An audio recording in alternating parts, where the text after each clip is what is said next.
Hey man, you know that show I wrote for Anywhere Theatre Festival? Well, we've just sorted out our public liability insurance and we've just got a couple other things we wanted to sort. Yeah, I can't give you legal advice, but shoot.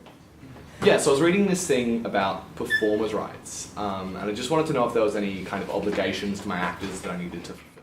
Oh, basically performers get the set of 3 moral rights under the Act, and then authors get an equivalent set of rights. Okay, so what are the moral rights? Well, there's your right to attribution. So as the author, only you have the right to authorise making, reproducing, adapting the work, that sort of thing. And there's an obligation on anyone else who's handling that to make sure your name's on it somewhere. So usually they do that by publishing your name in the program. Yeah, I can definitely do that. The performer's rights are a little bit narrower. So for them, attribution's required if they're involved in the staging or the communicating of the performance. Okay, but isn't basically everybody staging it? Weirdly no, in the wording of the Act, what you're thinking of is communicating. Staging's anything like the producers, tech crew, anyone who's part of making sure the show takes place. Okay, so cast and crew need to be in the program as well. Yep. There's actually provision in there for stage names as well, so you better ask people how they want it credited. It doesn't have to be their full legal name or anything, just anything that identifies them as a performer. Cool. So from memory, the next one is the prohibition against false attribution. That one's fairly stock standard both for authors and performers. Basically, you don't want someone coming in who didn't do the work and taking all the glory. The important thing to remember though is that if you're adding or misidentifying someone, it actually counts as a breach for every performer in there. So that's something to really watch out for. Okay.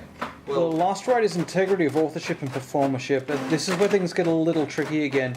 So integrity is infringed when the work is subjected to derogatory treatment. which is... Bear with me. So for performers, it's making a recording to show, whether there is or isn't an official one already. And if they do play or distribute any recording of the show to the general public, there's a whole host of exceptions to that one, like manner, purpose, context to show. Look, for the most part, it's going to apply to things like busking, where they might want people to film and share the work, but they aren't officially licensing it.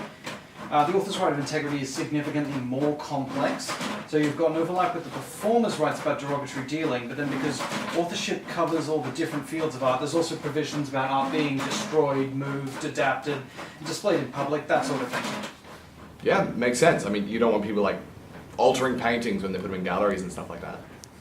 You'd think so, but you know that new Fearless Girl statue on Wall Street? One of the little girls staring down a charging bull. So those are actually 2 different statues. Turns out the first one was built by a guy in the 80s as a symbol of tenacity, and then the little girl was added later. So he's applying to the court to have the new statue removed. Fair enough. I mean, it can completely change the meaning of the work.